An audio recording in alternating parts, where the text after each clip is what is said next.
I love things like this. If you had $1 million, boy, if you had $1 million to go all in on China or India, which would you choose? Both countries' markets, as you can see, are up very nicely this year. India's benchmark gaining about 12% over the past 3 months.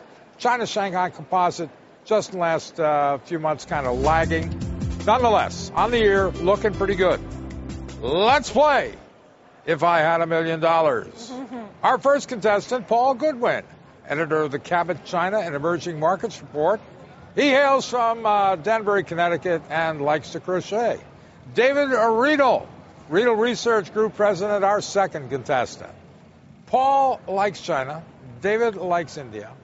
David, let's start with you, because I think a lot of people get the China thing probably more than get the India thing. Why India?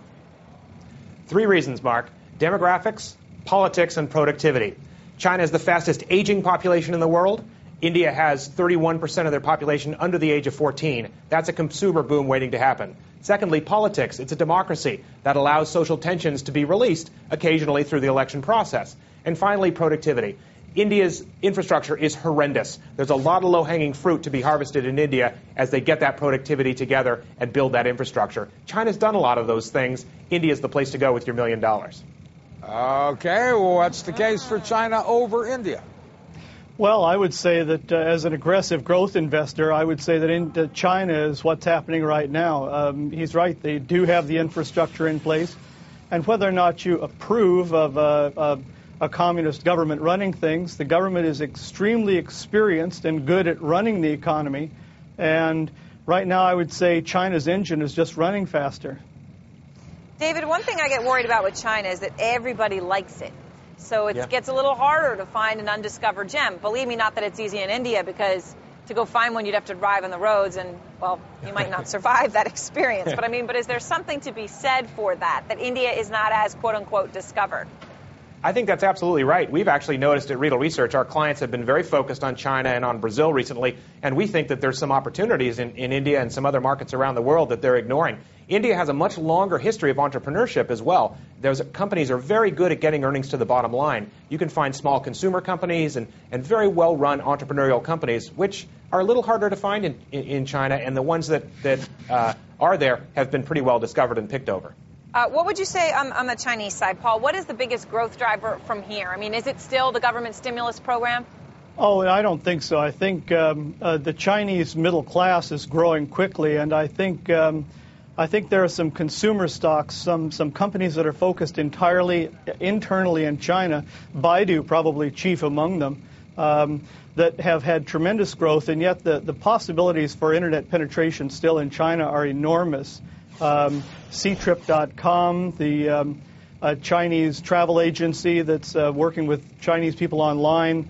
As the middle class grows, people are traveling more, and that company just reported great earnings last night. It's up 10% day over day. So, the opportunities are still enormous.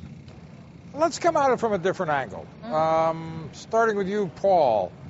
What would I worry about most about China? It would be, are they being honest with their numbers? And I'm not suggesting that they're deliberately misleading, but, as the numbers are reported up the chain from the provincial to the national level or federal level, I worry we're not getting a really true picture of what's going on there. Well, you can wonder the same thing about American stocks, of course. Not all quarterly reports are made from 100% pure product. No, I'm talking about the government numbers. Oh, like these industrial production numbers of 16.1% yesterday. It really doesn't make any difference. We know that things are growing. The international community accepts the 8.9% growth for China in general. And thing is, I don't know about that. I think you need to have a reasonably accurate figure so you know how to value things. But we're almost out of time, and I want to ask David, I guess the thing I'd worry about most with India is, you said they had a great tradition of entrepreneurship. They also have a great tradition of mind-bogglingly numbing bureaucracy. That's exactly true. They say that there's a legal system in India, but it's very, very slow, and that's exactly true of bureaucracy and the legal system. But it's there. The foundation is there, and that's one of the things left over from colonialism that really, I think, sets a strong foundation for Indian growth. There's a lot of things they can improve on, and